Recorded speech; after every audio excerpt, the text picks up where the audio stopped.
Praise the Lord. Bwana asifiwe.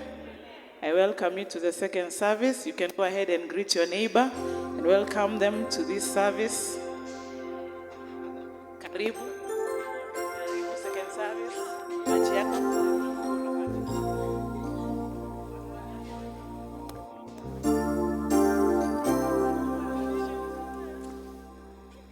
Indeed, this far, He has been Ebenezer. Amen. Amen. We're going to start. Our Heavenly Father, in the name of Jesus, we thank you once again, even for this second service that you have given unto us, that we may come, Lord, and praise you and worship you and declare your goodness and your faithfulness, Lord. Indeed, this far, you have been our Ebenezer. We have seen your faithfulness. We have seen your goodness upon our lives. And so, Father, Lord, we have just come back to celebrate, oh God, all that you have done for us, Lord, and to declare your goodness and your mercies and your grace even upon our lives. And Lord God Almighty, your faithfulness that you have taken us through the week. And Lord God Almighty, given us another chance to be in your house, Lord, even to glorify your name. As we begin this service, Lord, we ask of your presence that you may go with us, Lord, because without you, Lord, we cannot do anything. And by your Spirit, oh God, that you will lead us to worship you in spirit and in truth, that as we worship you, Lord, that it may be sweet smelling before you. We thank you, Lord. We bless you. In Jesus' mighty name we pray. Amen.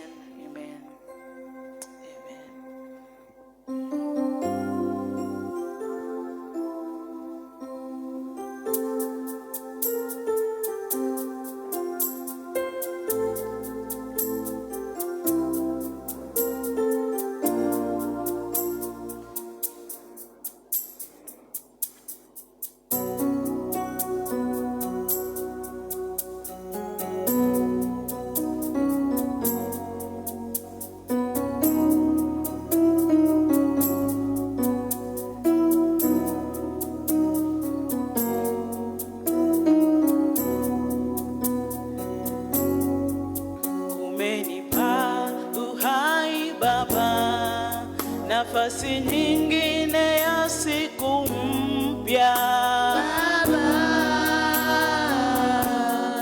nashukuru.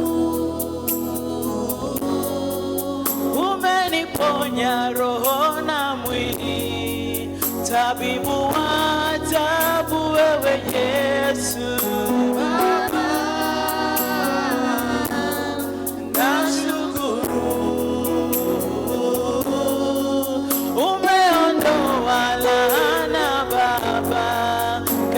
kabadilisha kuwa baraka.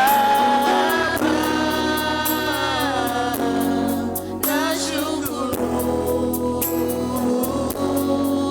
Kilio changu wewe Yesu, kabadilisha kuwa furaha.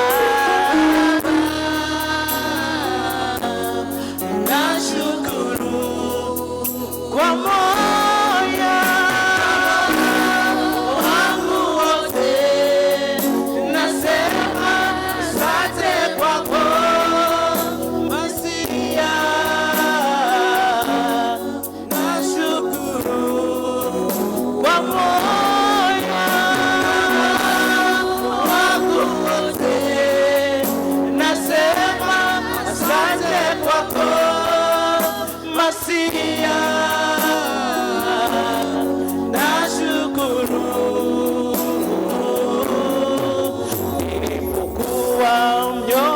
Baba, umekuwa nguvu yangu. Baba, nashukuru. Nayo mishale ya yule mwovu haijanipata, umenilinda. Baba,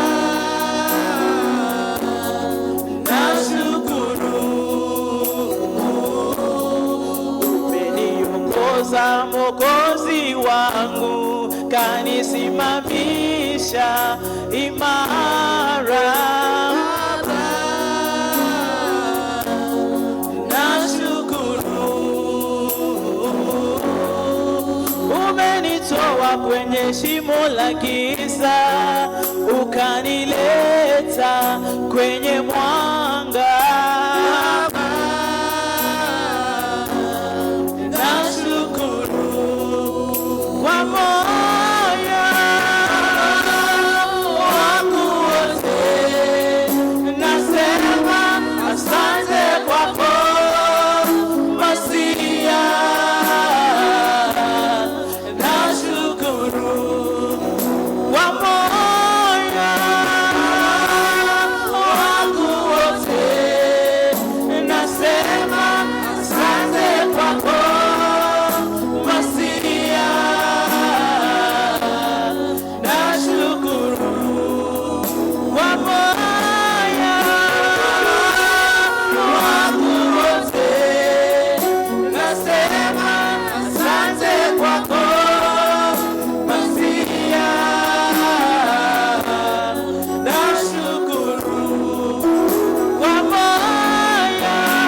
Umetupa nguvu kwa mwili yetu ili tukaweze kuja hata kukupa sifa na ibada yetu mbele zako. Kwa kweli Bwana, tunashukuru Mungu wetu kwa yale yote ambayo umetutendea mambo makubwa Mungu wetu. All we can do, Jehovah Father Lord, is to come back and say thank you to you, O God. Tunashukuru Mungu wetu, umetutoa kwenye shimo la giza ukatuleta kwenye mwanga wako. We thank you, Lord, that we are not walking in darkness, O Lord, but you illuminate our paths, O Lord. We thank you that we have a good shepherd who takes care of us and watches over us, O God. Tunashukuru Mungu wetu. Asante Yesu. Wewe ni wa ajabu. Asante Yesu. Ee Mungu wa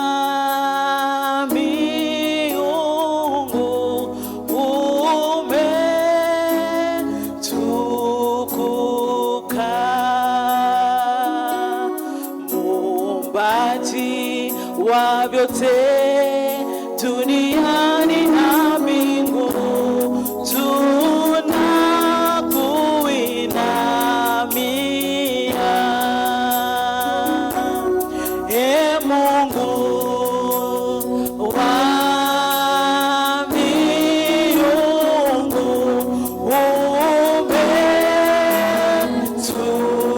umetukuka.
Wewe ni wa ajabu.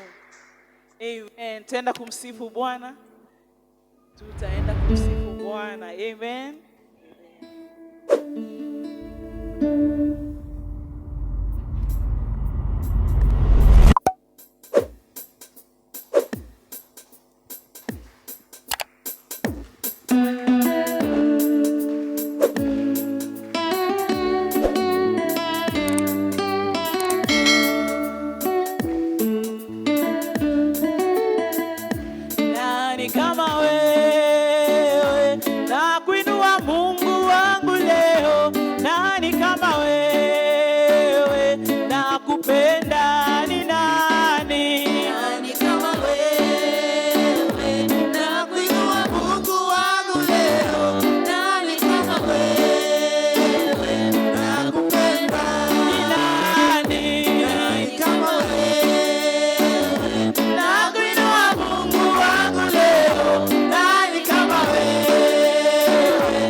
Pokea sifa. Pokea sifa zetu asubuhi ya leo. Bwana, tutakuimbia. Tungali tunapokuwa na pumzi, Bwana, utasikia sifa zetu. Kila asubuhi, kila jioni, kila usiku utasikia sifa zetu, Mungu wetu. Haleluya. Amen.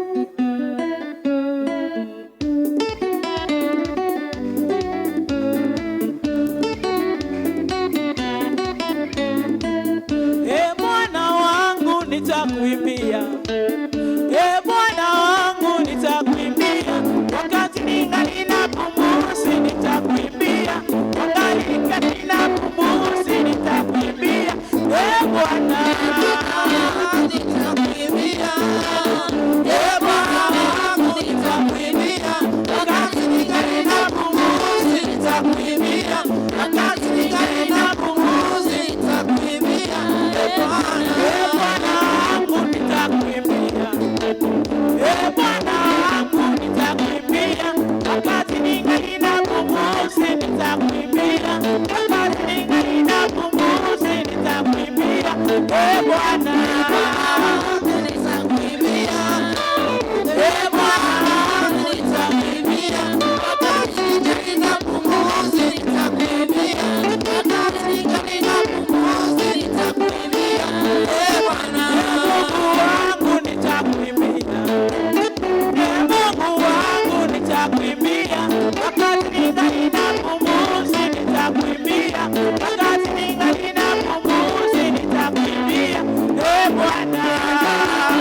umetenda maajabu, umetutendea maajabu. Tunasema asante. Tuna furaha moyoni mwetu asubuhi ya leo. Indeed, for you have done us good, O Lord. We testify, Lord, of your goodness towards us. We testify, Lord, of your faithfulness, O God. We testify, Lord, of your mercies this morning. We love you, Lord. Thank you, Father. Thank you, Lord, for the joy that you fill our hearts, O God. We love you. Sifa zetu Bwana zikaweze kufika mbele zako, kitini chako cha enzi.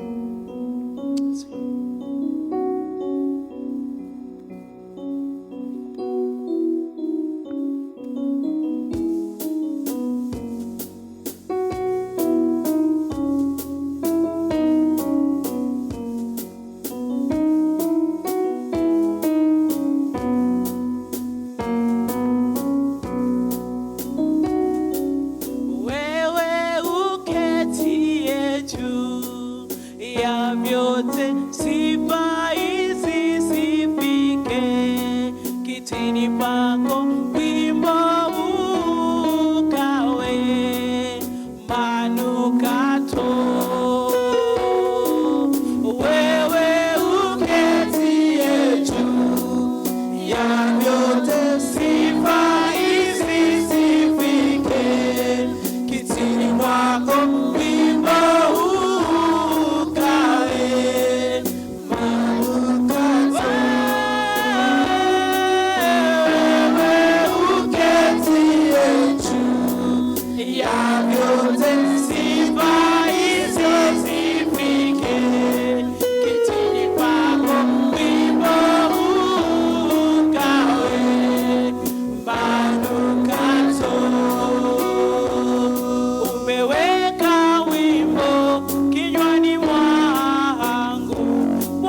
our fragrance, O Lord, before you this morning, Lord of praise.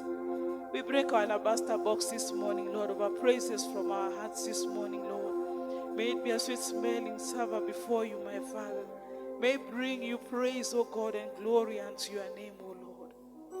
Kwa kweli Bwana, tutakuhimidi siku zote za maisha yetu. Yes, Lord. Kwa maana umetukuka maishani mwetu. Umetukuka zaidi ya yote. Yes,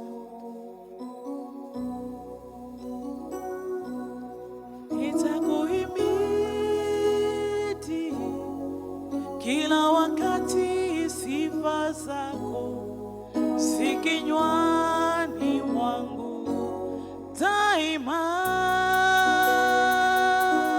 Nafsi yangu itakusifu, wanyenyekevu wasikie. Mtukuzeni Bwana pamoja nami.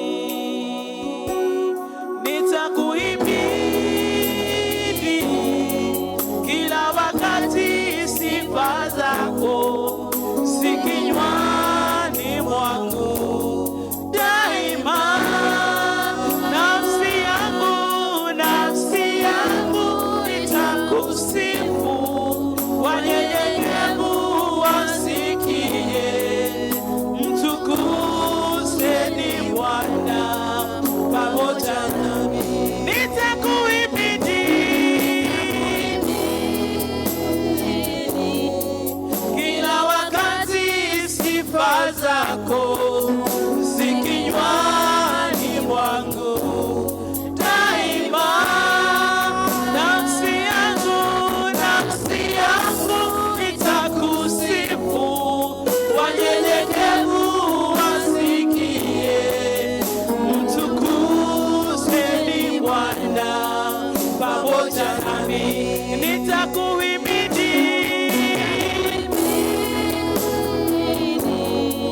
kila wakati, sifa zako si kinywani mwangu daima.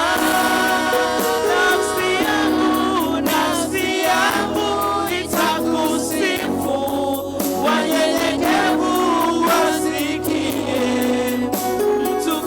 Mtukuzeni Bwana pamoja nami. Nafsi yangu itakusifu, wanyenyekevu wasikie. Mtukuzeni Bwana pamoja nami. Nafsi yangu itakusifu, wanyenyekevu wasikie. Mtukuzeni Bwana pamoja nami. Pigie Bwana makofi ya sifa. Hakika nafsi zetu zitakusifu, Mungu. Tutapaza sauti zetu na kulitukuza jina lako, kwamba tutaingia katika malango yako, mioyo yetu ikiwa imejawa na sifa na utukufu kwa ajili ya utakatifu na ukuu wako, Mungu. Asante Baba yetu wa mbinguni kwa kutuongoza na hata kuwa nasi na hata kutuwezesha kuhisi uwepo wako katika mahali hapa na kufanya mioyo yetu kuabudu. Tunanyenyekea tukilitukuza jina hilo lako kuu kuliko majina yote, ya kwamba ni wewe pekee wa kuabudiwa katika maisha yetu, na miungu mingine yote huwa ni kazi ya binadamu. Lakini wewe unainuka na kusimama juu ya vyote, kuumba Mungu vinavyoonekana na visivyoonekana, vinavyoishi majini, angani na hata kutambaa kwenye ardhi. Baba, umesimamisha misingi ya ulimwengu huu, na Baba, yote ulifanya. Na ndio maana tunanyenyekea tunapotazama ukuu wote wako, na upendo wako na neema yako, kwa sababu pamoja na yote bado ukatupenda sisi viumbe dhaifu, na hata katika unyonge wetu Mungu ukaja na kutukomboa, ukalipia pale Kalvari, ukatusafisha dhambi zetu na ukatupa tena toba ya kweli, na kutualika tuendelee kushiriki na kuwa na wewe Mungu wetu. Asante kwa ajili ya hayo yote, na ndio maana asubuhi hii tukiwa jamii yote ya Kiamumbi Baptist Church twanyenyekea na kukuomba utusamehe dhambi zetu, kwa sababu Mungu tuna upungufu na tumekosa kufikia vile viwango vya utakatifu ambavyo umetuwekea, na tukisema hatuna dhambi tunakufanya wewe kuwa muongo. Tunakuomba Mungu utusamehe na utukumbushe tena njia hii ya toba na wito ambao umetuitia, ili Mungu tudumu ndani yako Kristo, nawe ndani yetu.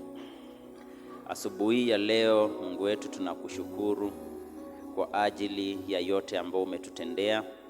Tulikuona katika juma lililopita tulipokuwa na ibada ya shukurani ukitutendea.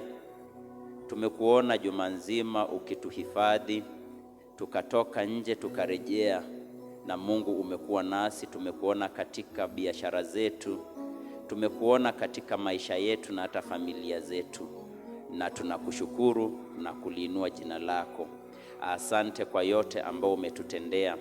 Asante kwa mipango yote ambayo Baba umeweka katika maisha yetu. Mungu, pamoja na shukurani hizi zote, pia tunakiri kuwa tuna upungufu na tunakuhitaji katika maisha yetu. Tuna mahitaji mbalimbali. Kuna wale ambao wanakutumainia katika uponyaji. Kuna wale ambao wanakutumainia na kutegemea wewe katika kuwaokoa na kuwatoa katika minyororo ya dhambi.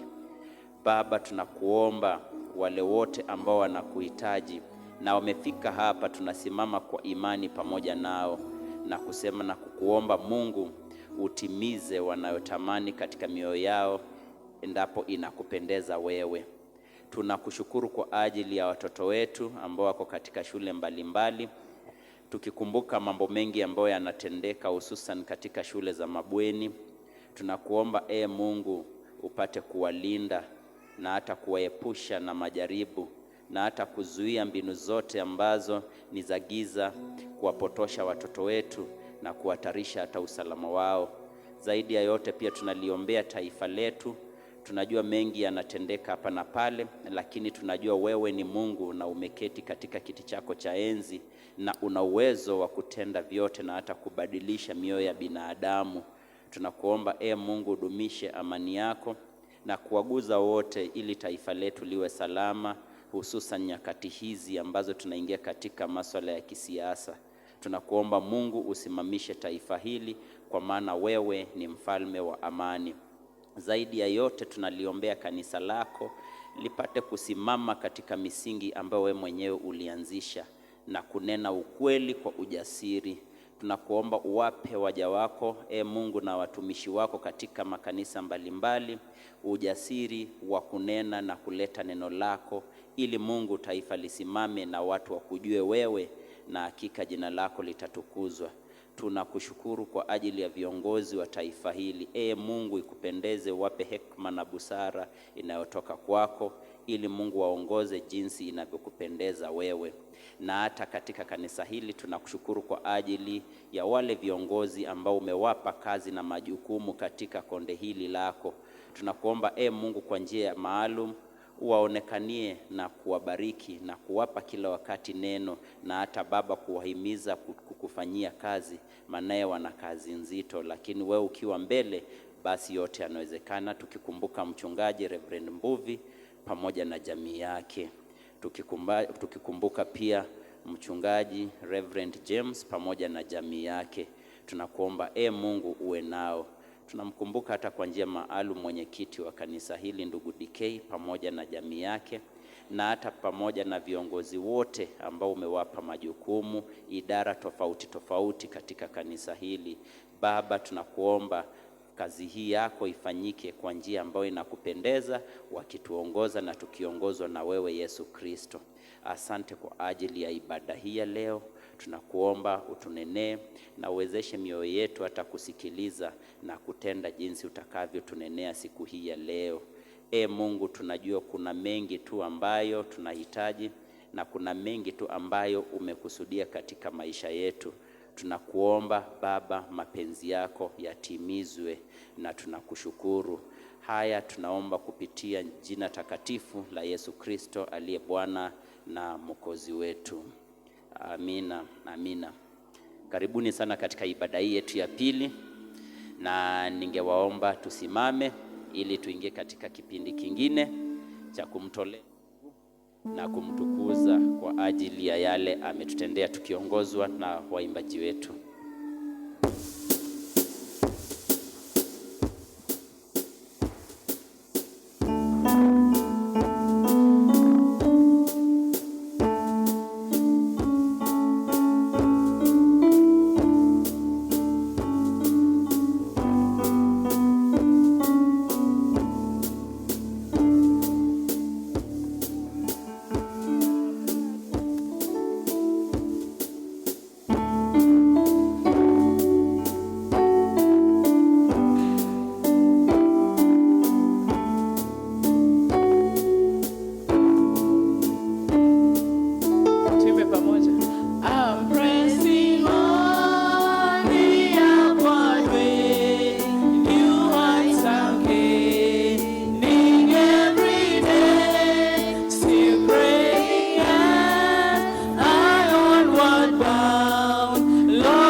tuwapigie makofi mazuri kwa uimbaji mzuri huo. Na kama ilivyo desturi tunasema Mungu awabariki, waishi milele, wazidi kumtumikia. Kwa ajili ya wakati nitachukua nafasi hii tena kuwakaribisha tu na kusema huwa ni jambo la kupendeza sana kuwaona mkiwa mumefika kwa wingi. Naomba kumwalika mwenyekiti wa kanisa hili ndugu DK aje aendelee kutoka hapo. Karibu.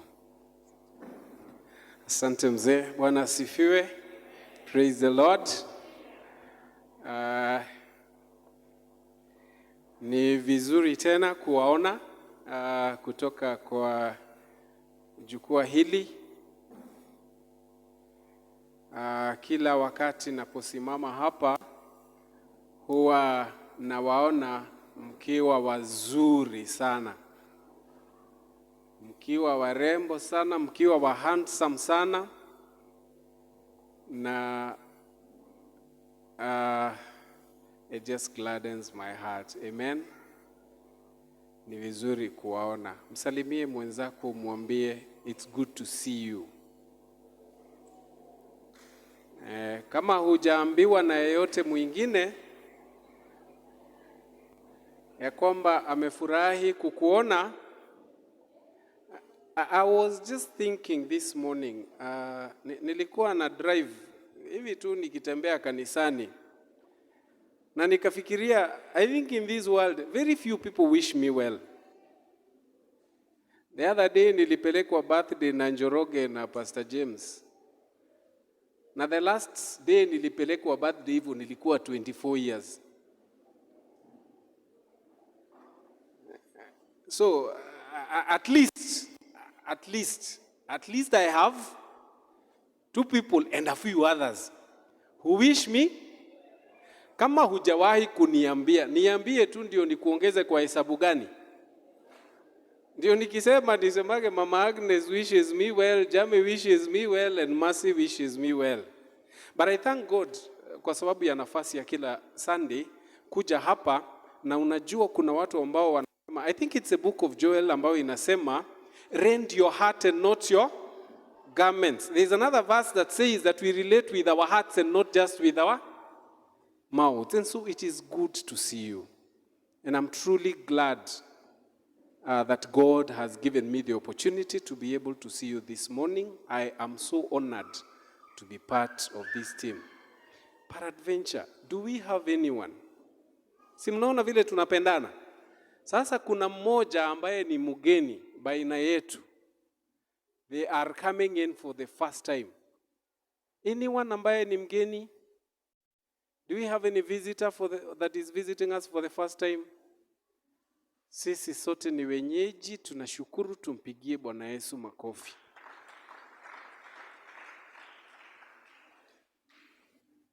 Number 2, and maybe why I'm a bit more excited, is because once again on Sunday you broke your own record. Amen.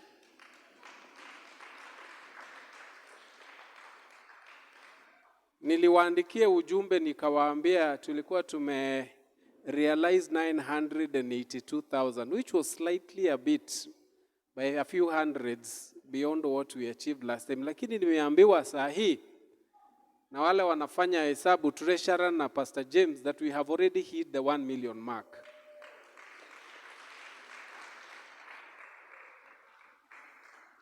Now, it is not an easy thing to hit the 1 million mark. Amen? It is not an easy thing. It is not very many people. Sijui, I don't know whether it is true. Lakini wale watu ambao wameshika milioni in this country, I think they are less than 1%. So Kiamumbi Baptist Church, we are less than. Okay, hata kama amuamini, I know you are among the one. So you better mutembe tu na imani yangu, tusonge mbele. We are, as a leadership, we are very, very, very, very grateful. The most important thing is that every day we are taking a step forward. And so I want to encourage us that we are on the right track. Hakuna mahali tunaenda. Hata kama Yesu anakuja hivi karibuni, yeye mwenyewe alisema siku moja ni kama miaka 1000, si ndio? So hatujui kama atakuja within a day in our understanding or within a day in his understanding. By the time it's 1,000 years, I think we'll be having a skyscraper here, but I'm not waiting for 1,000 years. Bottom line is that with grateful hearts, we thank you for your partnership. Yule mgeni wetu ambaye alikuwa hapa, Reverend Zibo, hata yeye alisikia hiyo figa, akafanya nini? Hatujaambia mtu ambaye akona kiatu ya black akuja, hatujaambia mtu ambaye akona tai akuje. Watu walikuja tu secretly, kama vile alituambia Abraham alienda secretly because of his covenant with God. So we are so grateful. We want to thank you, and we want to remind you again that as always, this is a congregational church. Hii pesa hata kama mlitoa ni akina nani? Ni yenu. Of course, ni ya kazi ya Mungu, but we will be accountable to each and every cent because you have trusted us to do that. And so, I have talked to the Building and Development chairperson, na nikasisitiza tena leo asubuhi, na ameniambia leo tukikutana pale juu, tutaanza in earnest the first thing that we need to do, which is to complete this part. So this one, my brother, situanze hii wiki, tumalize hii wiki. By Monday, hii yote ikuwe inakaa kama hapa. Ama according to what is in your mind. And we trust that you have the mind of Christ, so it will reflect Christ. Yeah, so tunaanza wiki hii. I want to remind us again, and it's important that I say this, we will obviously not be able to use the whole 1 million shillings for purposes of development only. Ni vizuri tu mtuelewe na mshike hivi. Hapa ndio mishahara itafanya nini? Hapa ndio all those things that we do zita. So quite a chunk of that amount will be used for recurrent expenditure. But we are trusting God that at least 2 of the votes that I talked about here, we will be able to complete them before December. So that at least by the time we get to December, we will not be where you started. Amen? So we thank you, and we thank you so much. And we also keep asking you, let us remember that our liability to pay our tithes and our offerings still remains, and it is owed to God. So let us be faithful. If we are faithful, like I've always said, we will be able to move this ahead even faster. And so on behalf of the Deacons Board and the Pastors and Deacons Board and the leadership and the Church Council, we just want to tell you that we feel ever so proud and so humbled that we can be able to partner with you in this journey. Amen. Tumpigie Bwana Yesu makofi. Tunaendelea kukumbushwa KBCM School na KBCM Daycare, bado miradi inaendelea. Tafadhali tuendelee kusupport huu mradi wetu kwa kuleta watoto na kusupport so that it can grow. Wednesday fellowship, June 17th ni Active Faith na June 24th ni Bethlehem. Bible reading chat mnaona hapo chini, 1 Chronicles na 2 Chronicles na Zaburi. I'm also reminded ya kwamba Maputo Fellowship unakutana after service. So tukitoka, tafadhali Maputo Fellowship mkuwe tayari. Those are all the announcements for today.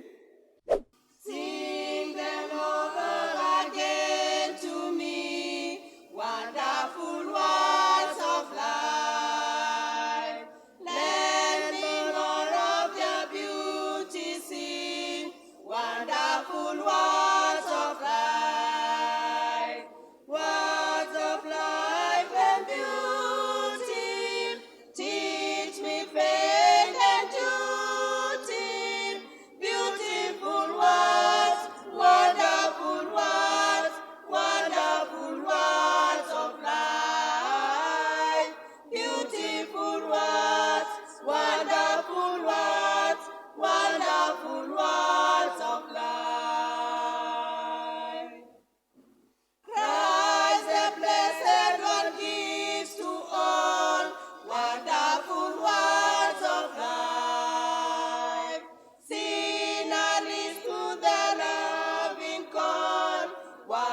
wonderful words of life, also freely given, wooing us to heaven. Beautiful words, wonderful words, wonderful words of life.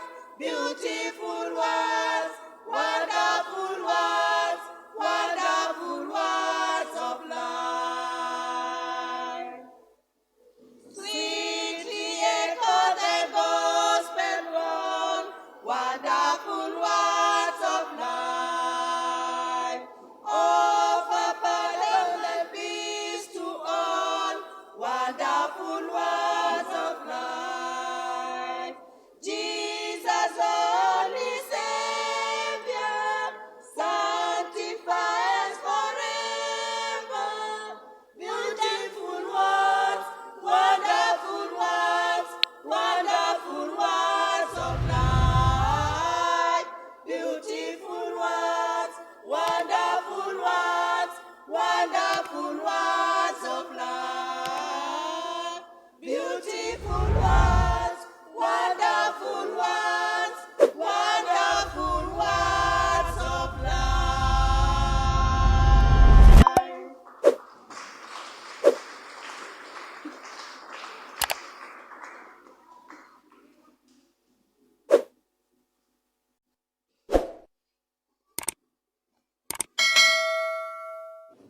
Tuwapigie makofi wanakwaya wetu vizuri kwa uimbaji mzuri. Asante sana. Nitaomba tusimame ili tusome maandiko.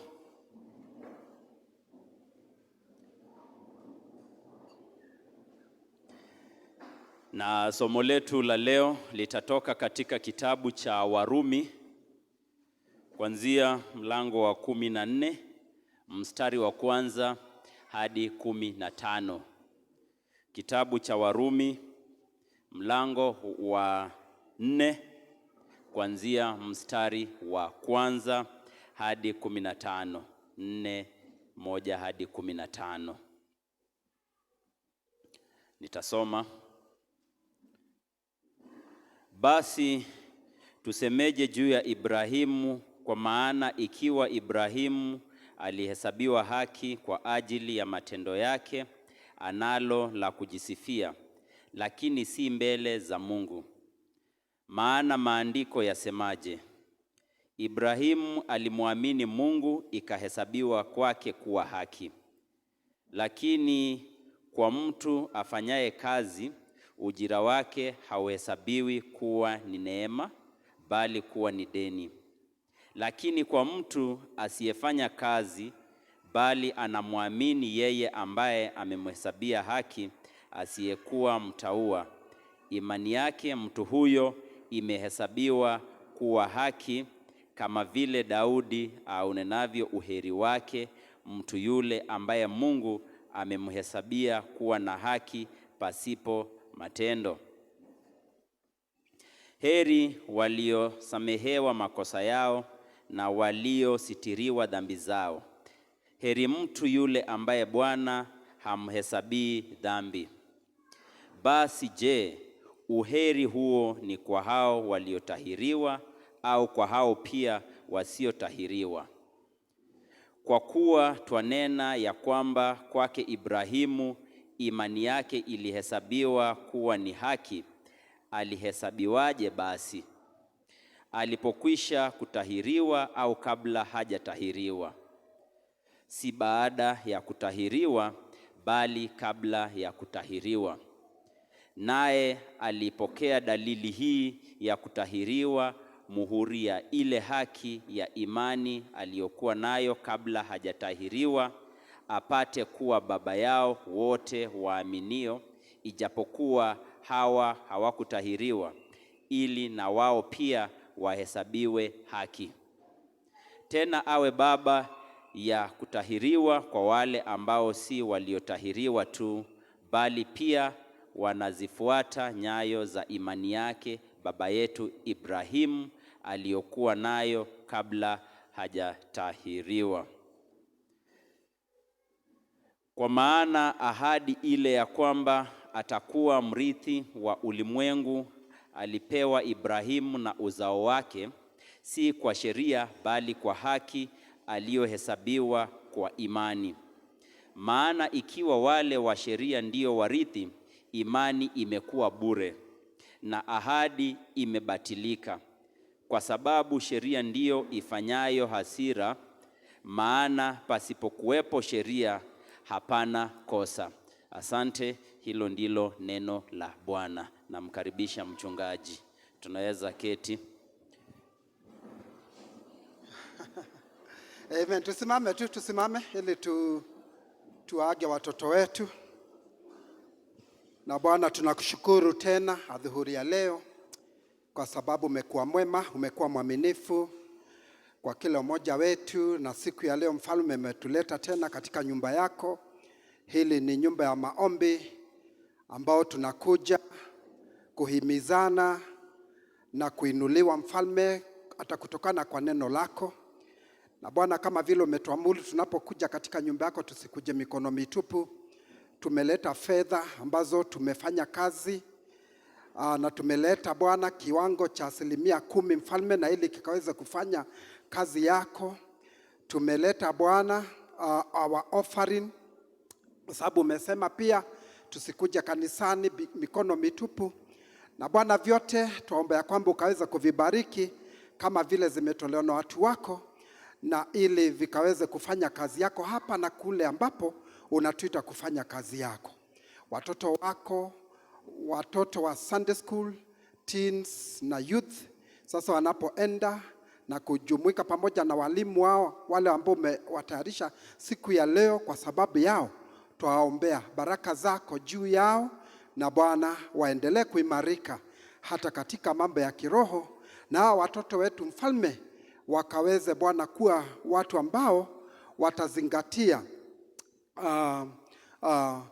maagizo yako hata wanapokuwa wazima. Twakushukuru na twasema ni asante, ni katika jina la Yesu tuombe na tumeamini.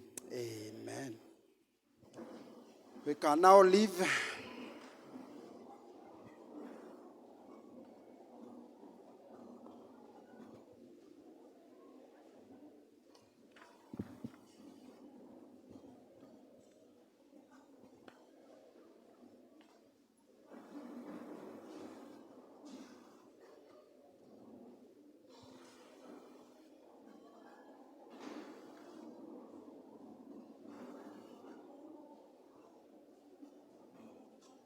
Kama ilivyo kawaida, kama uko nyuma, tukaribie mbele kidogo.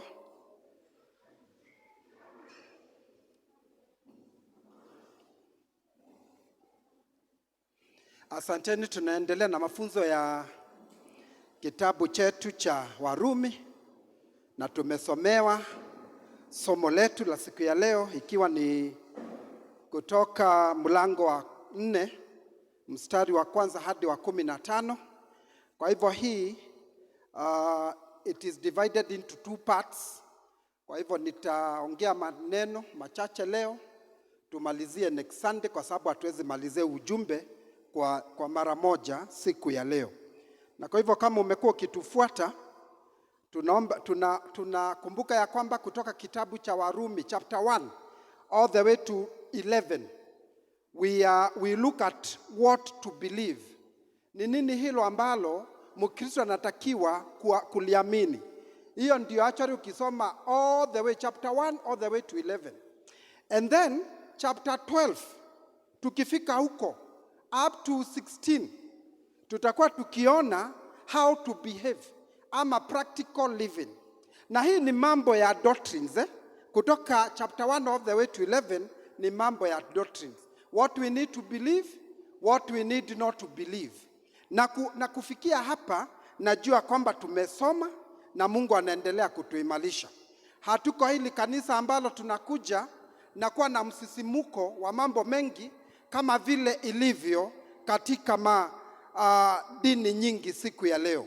Neno la Mungu ni hai na neno la Mungu hutuelekeza kufanya yale yalomema. Na kwa hivyo hii ina ujumbe wetu ni Abraham justified by faith, ama Abrahamu kuthibitishwa kwa kuhesabiwa haki. Alithibitishwa kwa kuhesabiwa mwenye haki. Na kabla by this sijaendelea ama kuingia ndani ya ujumbe huu, kuna mambo matatu nataka tu define leo, because many a times kuna mtu aliniuliza, now we have not defined mambo kadhaa ambayo mmekuwa mkiongelea, na sasa nataka kudefine hayo. Na jambo la kwanza nataka kudefine what is justification, ama ni nini tunamaanisha na kuhesabiwa haki. Nataka pia kudefine tunapoongea mambo ya faith, what is faith, kama vile Wakristo tunaambiwa. Na pia nataka pia kuangalia mambo ya imani, faith, okay, hiyo ni imani. Nataka pia kuongelea mambo ya grace, neema ni nini. Na by the way, tukikosa kuelewa hayo mambo matatu, itakuwa ni vigumu sana kwetu kufuatilia yale ambao tunahubiri hapa. Na kwa hivyo tuseme ya kwamba justification actually simply kwa hiyo ni kusema ya kwamba ni kuthibitishwa. Yaani sisi tumepitishwa ama tumeamiliwa kuwa haki mbele ya Mungu.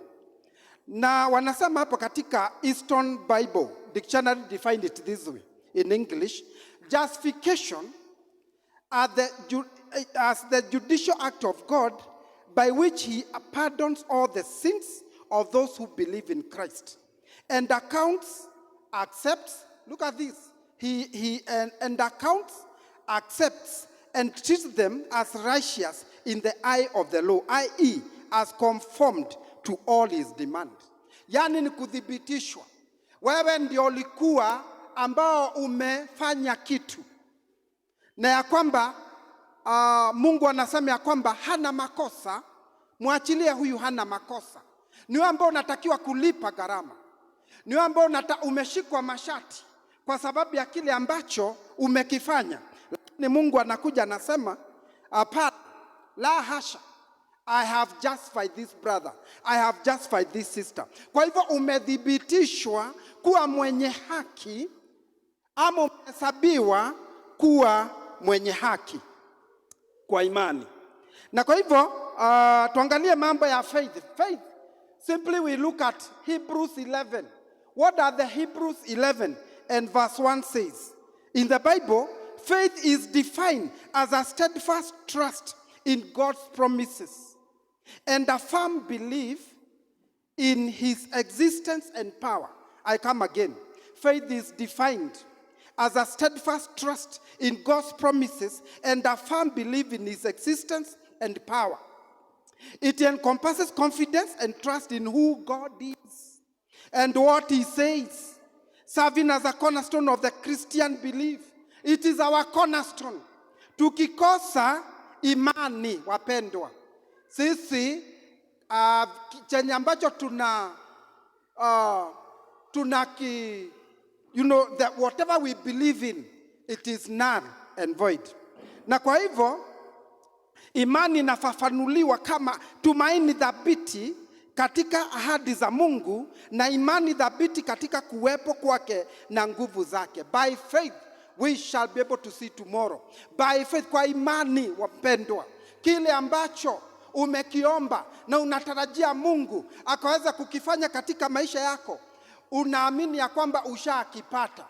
Ni kile ambacho hujakiona, lakini unatarajia ya kwamba Mungu atakuja na ile kukupa hilo jambo. We live by faith. Today we may not that have hope. Today we may be down, trodden down. Hali zetu zinaweza kuwa ya chini sana.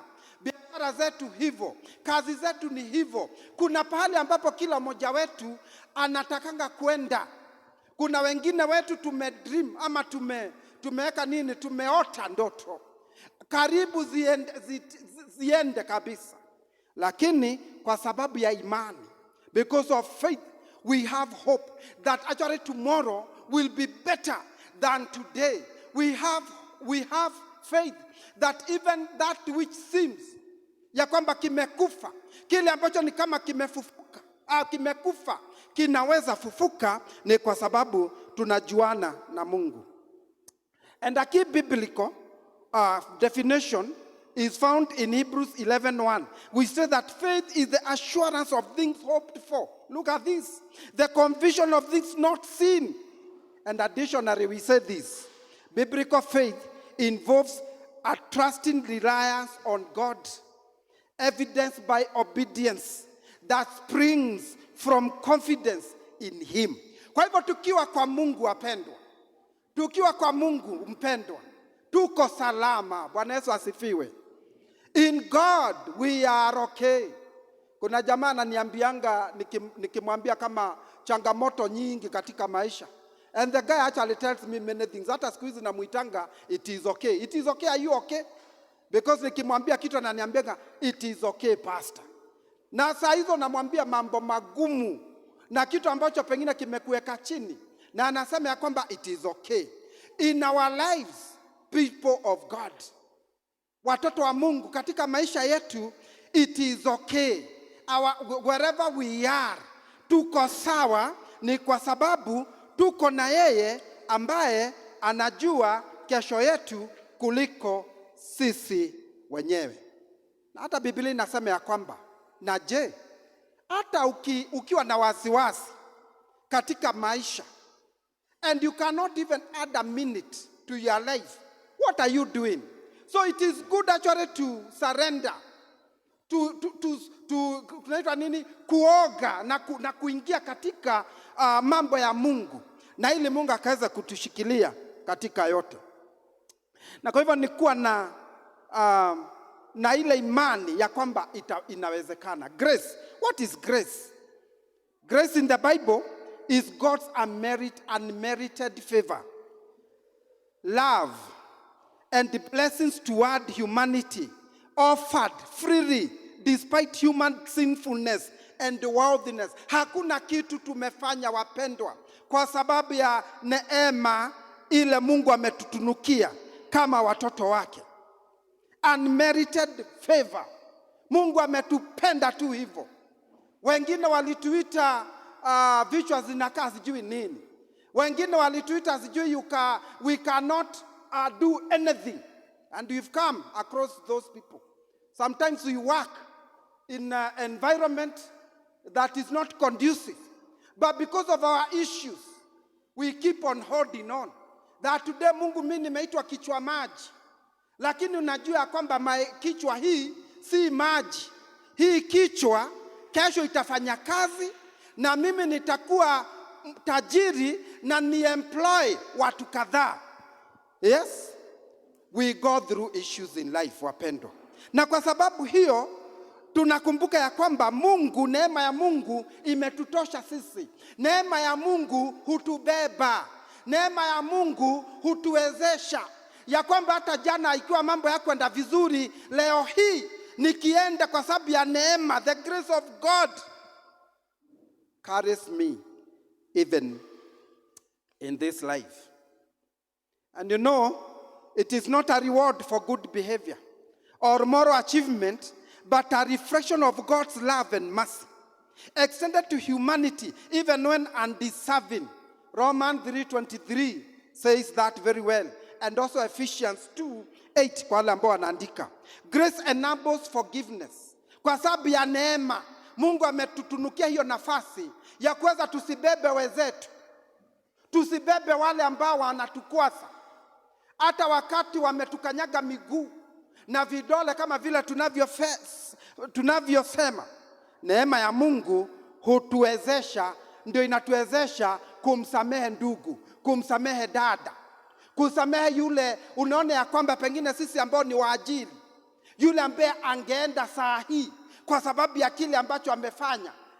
Hiyo neema inafanya tumpatie nafasi ingine, na tunamwambia kwa sababu ya neema ya Mungu, I'm giving you the last chance to improve yourself. It is only God that can actually help us do this. Neema ya Mungu apendwa, ndio hutupatia wokovu. Wokovu ambao tunao ni katika neema. Hakuna kitu tumefanya. Sisi tumetoa pesa sana. Sisi tumefanya mambo yoyote ile. Salvation, though costed the Son of God, it is actually free. We get it, we do not pay. Because the debt of sin was paid by Christ himself.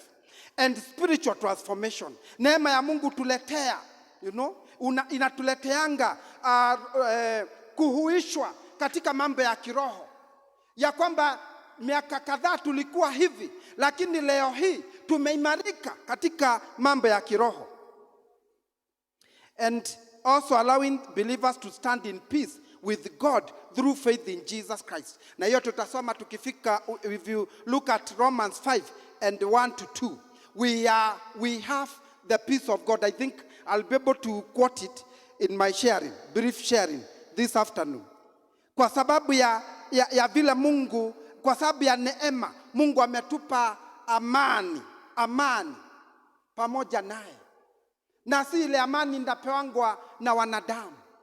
Kwa sababu mwanadamu amani yake ni ya muda, lakini ya Mungu ni imetolewa. And Paul emphasizes that God's grace is sufficient for human weakness. Neema ya Mungu inatosha kwa yule ambaye ako chini. Demonstrating that divine power is perfected in human frailty. Ya kwamba hata sisi tunapojisikia chini katika maisha yetu ya kiroho, wakati tunajiangalianga tunaona ya kwamba hatujui chochote, neema ya Mungu hutuweka juu ama hutubeba. So this grace help us in our weaknesses in 2 Corinthians 12:9. So hayo mambo matatu ni muhimu sana. Wakati tunaangalia hiki kitabu cha Warumi, wapendwa, tuko mbali na tunaambia kwamba tuende tukisoma na tukijua vile. Nimesema ya kwamba tunasoma doctrines ama tunasoma kile ambacho tunatakiwa tufanye kama watoto wa Mungu. Nigeuzie somo letu. Abrahamu akathibitishwa kwa imani. Na tunajua Abrahamu inawe, ukiulizwa hebu niambie mambo ya Abrahamu, all of us in one way or the other will be able to tell me something about this man of God. Paul's teaching so far, pale ambapo tumefika, would not have gone down well with the Jews. Na Paul, hii mambo yote tumesoma, haingewapendeza wale ambao walikuwa the custodian of this word, ama wale ambao Mungu aliwapenda. And this is precisely why they persecuted him throughout his ministry. Paul hakuwa na maisha mazuri kwa sababu ya imani yake kwa ndani ya Yesu Kristo. Na tunajua kwamba ni mtu ambaye alifanya kazi. Paul anasema ya kwamba I counted everything that I had gained in this life as nothing for the sake of Christ. And in particular, there are 3 things that he has said. Paul, which would have cut across all their cherished notions. Kwa nini akawa na magombano ama marumbano na wale ambao walikuwa ni Wayahudi? Kwa sababu ya neno hili. Namba moja, tunasema ya kwamba there is no salvation. Paul akasema ya kwamba nyinyi ambao ni waamini ama haijalishi mnaamini nini, lakini mjue hivi, there is no salvation through the law. Mnapofuata sheria na kuweka vitu nyingi. Sijui, by the way, did you know they had over 600, I think 618 laws. Niambia 618 laws, 618 laws. Na hizo alitakiwa wafuate. Na Paul anaambia kwamba la hasha, it's not about 618 laws. It is about salvation. Salvation that is granted freely by Christ Jesus. Number 2, Paul anawaambia, it is not necessary to be circumcised to be saved. Hawa Wayahudi waliamini ya kwamba ili ukawe katika kundi lao ni mpaka ungetahiriwa. Na Paulo anawaambia kwamba la hasha, si mpaka utahiriwe ili ya kwamba uwe na uhusiano na Mungu. Mungu anatupenda na anatuchagua bila hiyo mambo yote ambayo mnadhamini. Na hiyo of course it didn't augur well with the Jews. No wonder this man of God was really taught by his people. Actually walikuwa watu wao. Na number 3, akasema ya kwamba salvation is given independently of the law by faith. Ya kwamba salvation inatolewa bure, ya bila kwa imani, bila kuweka sheria. Oh my goodness me. And this guy now, hawa watu wakamchukia Paulo kwa sababu ni walikuwa watu wa sheria, walikuwa ni watu ambao walizingatia sana mambo ya kutahiriwa. Unaona hata wangeona a Gentile coming their way, because they didn't consider them people. Actually, if you are not a person under the law, their law, following their laws, na huyo ambao haujatahiriwa, Myahudi hangekutana na wewe. You are just like nothing. Alikuwa ni kama rubbish. And that's why it was very difficult for them even to accept the Gentiles. Wakati wale wengine wa Yunani wanaokoka na kuzingatia Mungu, of course hakupenda sana hizi, kwa sababu all along they knew that they are the people that God had granted them that grace or that opportunity to be his children. However, brothers and sisters, Paul has maintained that the truth of justification by faith declared by the law and the prophet in 3:21, ya kwamba hata ikiwa ni hivyo, maneno ya kudhibitishiwa na sheria pia zinapatikana kwa wale ambao ni prophet. He now goes to the Old Testament na anasema ya kwamba tuende katika Agano Jipya. Anataka Agano la Kale, anataka kuangalia Agano la Kale na Agano Jipya ili aweze kudhibitisha haya. And in the Old Testament we see the Jews ama Wayahudi, they revered in the OT which the Jews revered to show that this is so. He proceeds to demonstrate this from the life story of Abraham with just a brief reference to David. Ana mention watu wawili ya kwamba hii mambo yote hayo nimesema matatu ya sheria ya kuwa circumcised na mambo ya salvation, anaangalia kwa mtumishi wa Mungu Daudi na tena Abraham. Na Abraham, unajua kwamba yeye alikuwa tu mtu aliobey. Actually he just obeyed, si matendo.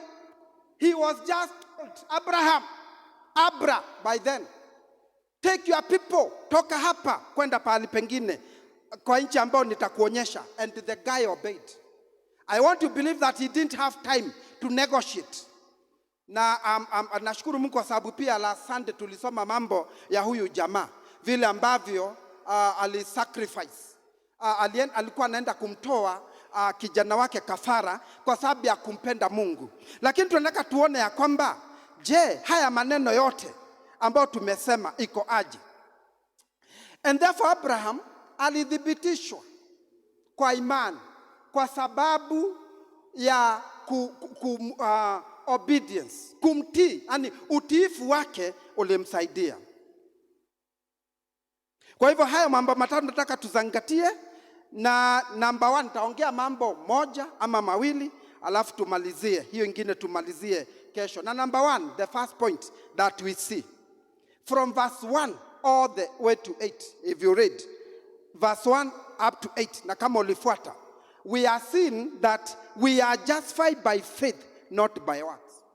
Na hapo ndio Abraham anakujia, na tena tunamleta Daudi. If it had been possible for Abraham to be justified by works, he would really have had something to boast about. Enye hakuwa amekosa kitu cha kuringia ama kitu ambacho kingemfanya aringi. Lakini haikuwa hivyo. Yeye alithibitishwa sababu ya kutii. But this was not the case. Clearly, God did not think that Abraham could secure his own righteousness. From Genesis 15:6. And when I know I hope na niule ana project unataka uwe unaekea watu ili tuende haraka. Genesis 15:6 say that Abraham believed God and it was credited to him as righteousness. Yeye alimwamini tu Mungu na Mungu akamthibitisha na kumpitisha mwenye haki. So Paul has established that the justification of these men of God, that is Abraham and David, in the Old Testament period, was not by their own actions, but by the grace through faith. Walithibitishwa hivyo, si kwa sababu ya kazi nyingi walifanya. And his use of the Greek language makes it clear that faith was not the reason for their justification, but the means by which God's righteousness was received. So these men did not have moral perfection impacted to them. They did not live perfect lives on earth, of course. Just like you and me, hatuwezi ishi maisha makamilifu. Wakati mwingine we see ourselves yelling. Sometimes we see ourselves shouting to people. Sometimes we see actually committing terrible mistakes that in the first place we were not supposed to have committed them. They received something which could legally be counted theirs. Something which gave them a new status in the sight of God. Did you know when you talk about David, apart from being a king and many other things, did you know that David failed terribly in family matters? Daudi kwa hakika alikuwa shujaa, alikuwa mtu wa vita na alipigana sana. Lakini katika mambo ya family ilikuwa zero. Kama Mungu angeangalia Daudi na familia yake na vile ambavyo ilikuwa inaenda, David Mungu angesema ya kwamba this is actually a man after my own heart. And Paul's point at the moment is to show that these men, and Abraham in particular, were considered to be righteous in the sight of God. Wapendo, si kazi. Najua kwamba kuna madini ambazo zinazingatia kazi. Actually kuna dini ambazo zinasema ya kwamba wokovu wao unatokana na kazi. Ili hali kazi iko na sehemu yake. Because what happened is this. Nikiokoka na nampenda Mungu, of course hiyo inataka igeuke ama iwe natenda matendo mazuri. Kama vile nani anasema, anaitwa nani, James, anavyosema ya kwamba faith without whatever is dead. Na kwa hivyo tunajua ya kwamba lakini kazi haitangulii ama it does not come before the salvation. It is the salvation by the grace of God, by Christ alone, that stands. Then actually when we are granted that and accepted that as the children of God, then we are able to do good works. Lakini huwezi peleka matendo yako mazuri. And you know there are people that do well. There are people that do well. Na watu wengi, na by the way, did you know tuliambiwa kwamba Mungu hajasema ya kwamba atabariki watu whether wameokoka ama hawajaokoka. Mungu amesema watu wamtolee na watoe sadaka zao. No wonder some of the people maybe they are thriving in businesses kwa sababu wametoa sana. Lakini that one is not enough. That one is not enough. Because the Bible says our righteousness before God is like a filthy garment. You know, ni kitambara ambacho hakina maana, kimeraruka. Ndivyo sasa sisi huonekana mbele za Mungu. Na kwa hivyo hakuna mtu mwingine yeyote tunaweza simamisha matendo yetu mbele ya Mungu na tuseme imetosha. No salvation. And therefore Abraham na akina Daudi hawangesimama kwa sababu ya matendo mazuri, bali tu alithibitishwa na Mungu kwa sababu ya utiifu wao. Na siku ya leo wao ndio tunasoma mambo mazuri na wao. It is Jesus Christ who saves us, brothers and sisters, not our feelings or actions.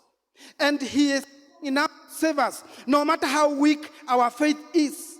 Jesus offers us salvation as a gift because he loves us, not because we have earned it through our powerful faith. Kwa hivyo hakuna imani ndogo, hakuna hizi imani ndogo ndogo na kubwa kubwa, sijui vile watu wanaziitanga. Sisi zote hakuna kitu ambacho tunaweza hesabu mbele za Mungu. Ametupatia tu kwa sababu ya kutupenda. What then is the faith? Faith is believing and trusting in Jesus Christ and reaching out to accept his wonderful gift of salvation. Hivyo ndivyo tunaweza sema, kama vile nilitanguliza kusema mambo ya imani. Jesus Christ and reaching out to accept his wonderful gift of salvation. Faith is believing and trusting in Jesus Christ and reaching out to accept his wonderful gift of salvation. Kama unampenda Yesu, mpendwa, na pengine uko hapa hujaokoka, hakuna njia ingine ni kuitikia tu huu mwito ya kwamba si kazi, si kuonekana pahali popote pale. Na sisemi kazi ni mbaya, by the way. Hata hapo tunazingatia kazi sana, ya kwamba tunapopatwa na jambo moja wetu, tuunganike zote, fight like the soldiers of Christ, so that we can be able to help, support, to hold our brothers and sisters' shoulders, so that they can be able to be somewhere. What can we do to get rid of guilt? King David was guilty of terrible sins, brothers and sisters. Na kama nilitangulia kusema, huyu jamaa alikuwa adultery, lying, and yet he experienced the joy of forgiveness.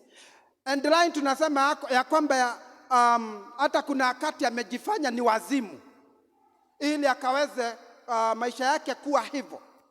Na by the way, what about Abraham? Abraham kuna wakati ameenda na wife, ameruka wife, amesema ya kwamba this is my sister. And karibu mambo mengine na mabaya atendeke.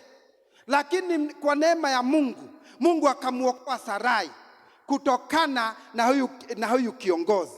Was it Abimelech? Na akaokolewa kwa sababu Abimelech aliona vision usiku ya kwamba aachilie hiyo familia, asimguse Sara. And therefore yet he experienced the joy of forgiveness. Look at Psalms 51. David alinyenyekea on account of asking for forgiveness from the Lord. This guy, God calls him a man after my own heart, kwa sababu Daudi alijua anytime that angekosea Mungu, alikuwa mwepesi. He was quick. Tunasemanga alikuwa mwepesi wa kuenda kukiri makosa yake. And therefore he experienced the joy of forgiveness.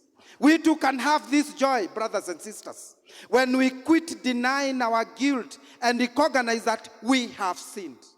Brothers and sisters, we are in this world. Na hii dunia ni imejaa ujeuri. Ni dunia mbaya. Mwingine wakaiba katika huko kwingine akasema dunia mbaya. Na ni kweli iko hivyo. Lakini wakati tunafanya dhambi ama tunatenda visivyo na tunajua kwamba tumemtendea Mungu visivyo, je, sisi tunakimbianga kumwambia Mungu utusamehe? David was this kind of man. No wonder Mungu alimpenda na akamwenzi sana. We must admit our guilt, brothers and sisters, to God and ask for forgiveness. And we must let go of our guilt and believe that God has forgiven us. Wengine wetu tunaishi katika vitu tulifanya miaka nenda miaka rudi, that actually you have not moved from that thing that you committed 5 years, 10 years ago. Na uko katika hiyo guilt, na hiyo nakufanya ya kwamba usiweze kuendelea. Anytime that you want to make a move, shetani anakuja na kunogonezea na kwambia, we, remember that. Mungu anasema ukisamehewa mpendwa, umesamehewa na umedhibitishwa mwenye haki.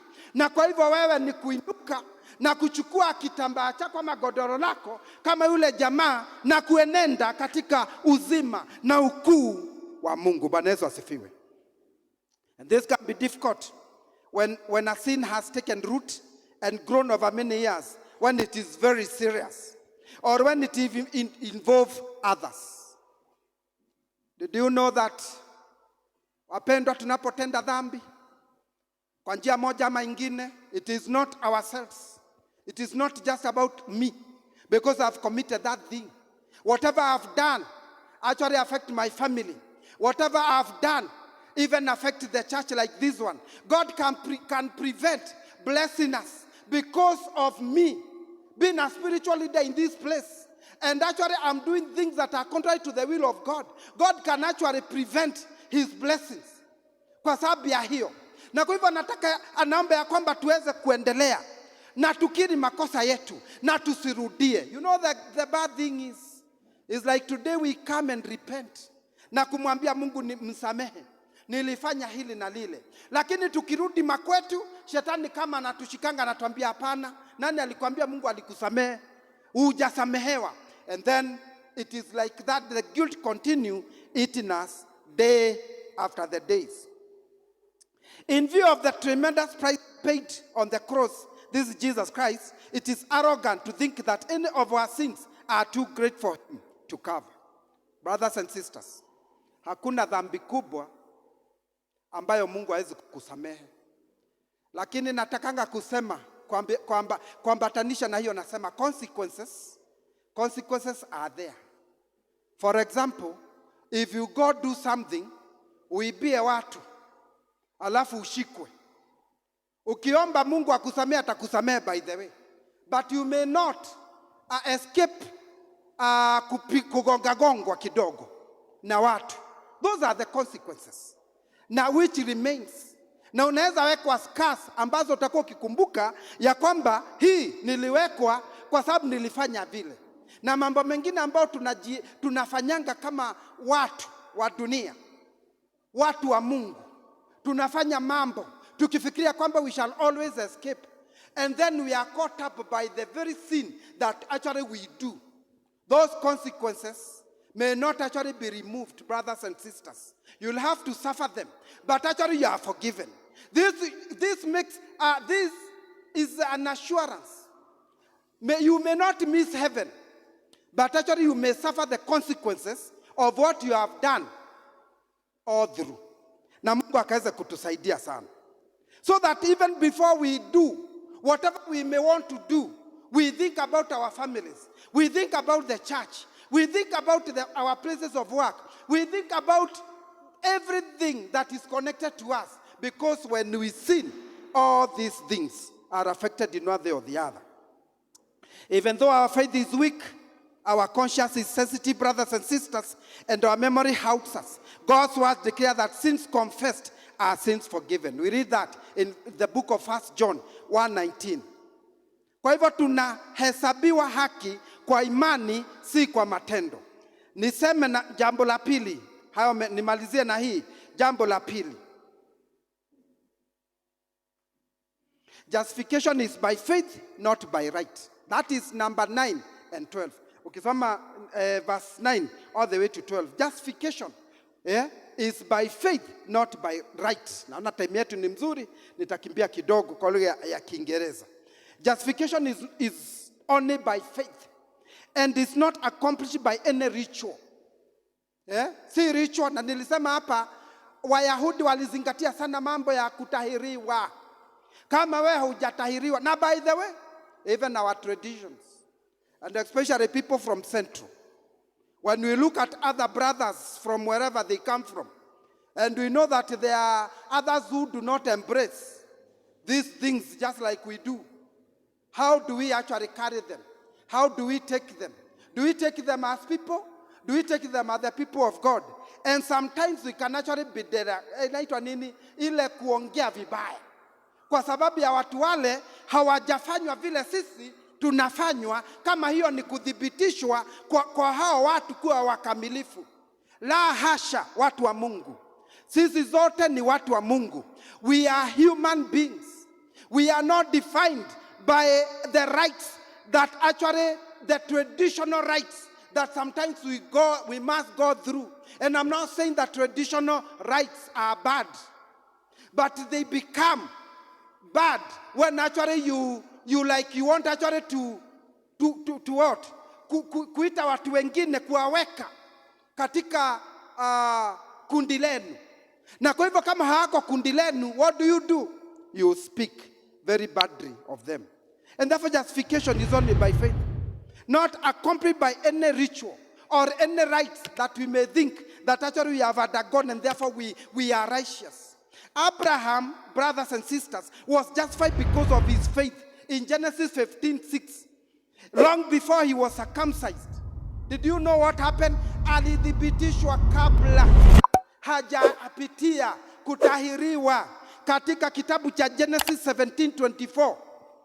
Abraham actually, he was 99 or 100, I can't remember the years. And his son Ismail was 13 years by then. Na wakatahiriwa. Lakini hiyo ni kumaanisha kwamba kutahiriwa kwao hakuna kitu ambacho walifanya mbele za Mungu. Hakuna kitu ambacho wangethibitishwa nacho. Hii ilikuwa ni kutimiza tradition zao. Lakini hii haikuwa mambo ya imani. Faith came first, brothers and sisters, and was followed by circumcision as a seal of the covenant between God and Israel. God had actually done that anyway. But look at where Abraham is coming from. God did not say, now Abraham, kwa sababu nimekupitisha, ni mpaka ufanye hii ili na mimi nifanye hivyo. By the time actually he is given the promise, the covenant, he was not circumcised. So Abraham is the father of all those who like him believe in God, whether they are Jews or Gentiles. Not right will lead to us or lead us to us being declared righteous. We must all respond by faith.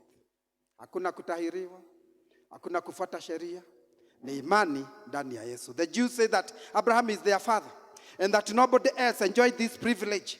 They are wrong. Abraham is the father of uncircumcised believers. For he himself was in that condition when he was justified by God. And he is the father of circumcised believers. This is not because they have a circumcision like his, but because they have faith like his. We are connected with our father Abraham. Na ndio tunasemanga ya kwamba sisi ni wazaliwa wa Abrahamu pia. We are in this covenant. Those who are justified by faith are the children of Abraham. Look at this. Those who are justified by faith are the children of Abraham. They are his true descendants. It is of vital importance to grasp this. Circumcision then had nothing to do with Abraham's justification and his accompanying blessings. Hakuna hiyo haikuhesabiwa nothing. Haikumletea baraka zaidi nyingi kuliko vile alivyokuwa. Nor had the law as we now learn. Rituals did not earn reward for Abraham. He had been blessed long before the circumcision ceremony was introduced. So Abraham found favor with God by faith alone before he was circumcised. Look at this. Kitambo afike hapo alikuwa amethibitishwa. Ceremonies, rituals serve as reminders of our faith, brothers and sisters. And they instruct new and younger believers. But we should not think that they give us any special merit. Before God, they are outward signs and seals that demonstrate inward belief and trust. The focus of faith should be on Christ. Imani yetu inatakiwa iwe kwa Yesu. Our focus of our faith should be on Christ and his saving actions, not on our own action. In the name of God the Father, and of the Son, and of the Holy Spirit, the church says. Kwa hivyo tutaendelea na hizo zingine kama 3 ama 4. Next Sunday tusimame.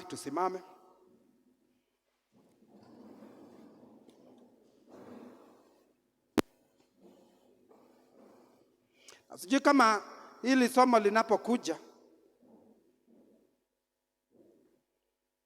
don't know what inakujia kwa maindi yako, kwa sababu watu wameweka mambo mengi sana. Watu wameweka roadblocks kwa hii salvation ya Mungu, kwa mambo ya wokovu.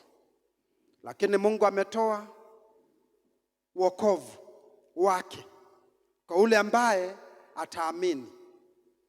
Na huyu ambaye anaamini anathibitishwa kwa imani kupitia kwake Yesu Kristo. Na je, uko hapo na ungetaka kuthibitishwa kwa imani? Unaweza kuthibitishwa kwa imani kama vile ndugu Abraham na Daudi walipothibitishwa, hata ikiwa walikuwa ni wa agano lile la kale. Lakini tunapewa hili mifano ili tukaweze pia kusoma kutokana na wao. Na je, uko hapo na ungependa kumpokea Yesu kama mwokozi wa maisha yako? Ungali una nafasi. In Romans 3:24, Paul declared that we justified as a gift by his grace through the redemption which is in Christ Jesus. While ukisoma hapo verse 8 nasema, he says, for we maintain that a man is justified by faith apart from works of the law. That which is forgiven is forgiven. Kumbuka pale ya kwamba yule ambaye amesamehewa, amesamehewa. Are you there? And you would want to receive Jesus as your Lord and Savior as we conclude. Hallelujah. Kuna mmoja nataka tumuombe. Tuombe. Baba, katika jina la Yesu tunakushukuru na tunasema ni asante sana. Wewe ni mwema na ni mwaminifu. Bwana, asante kwa kutufundisha ya kwamba si mambo ambayo pengine tumezingatia sana kijamii, si mambo ambayo wale wazazi wetu wa kale walizingatia sana, lakini unasema ya kwamba hakuna lolote ambalo tunalipa, bali wewe Bwana ukalipa gharama pale msalabani, na ili ukaweze kutudhibitisha kila mmoja wetu. Na siku ya leo tunaitwa watoto wako Mfalme, si kwa sababu ya kazi yote ambayo tumefanya, si kwa sababu ya kufuata sheria Mfalme, lakini kwa sababu ya upendo wako mkuu ambao ulidhihirisha pale msalabani na ukaweza kukufa kwa sababu ya dhambi zetu. Na kwa hivyo Bwana tunakushukuru na tunasema ni asante. Asante kwa hili somo, hata tunapo sasa liachia hapo na kuendelea nayo wiki ijayo, tuombea kwamba uendelee kutupa neema na ili tukaweze kuielewa. Katika jina la Yesu tumeomba na tumeamini. May we receive the blessing for the week. May the Lord bless you and keep you. The Lord make his face shine upon you and be gracious unto you. The Lord lift up his countenance upon you and give you peace. And now may the God of hope fill you with all joy and hope, all joy and peace in believing, that you may abound in hope by the power of the Holy Spirit. And we believe this, we confess it, and we receive it in the name of God the Father, and of the Son, and of the Holy Spirit. Surely goodness and mercy shall follow us all the days of our lives. We shall dwell in the house of the Lord forever and ever. Amen. We share the words of grace as you hold each other's hand. If you are near a person, now may the grace of our Lord Jesus Christ, the love of God, the fellowship of the Holy Spirit be with us now and forevermore. Amen. Have a blessed week ahead. God bless.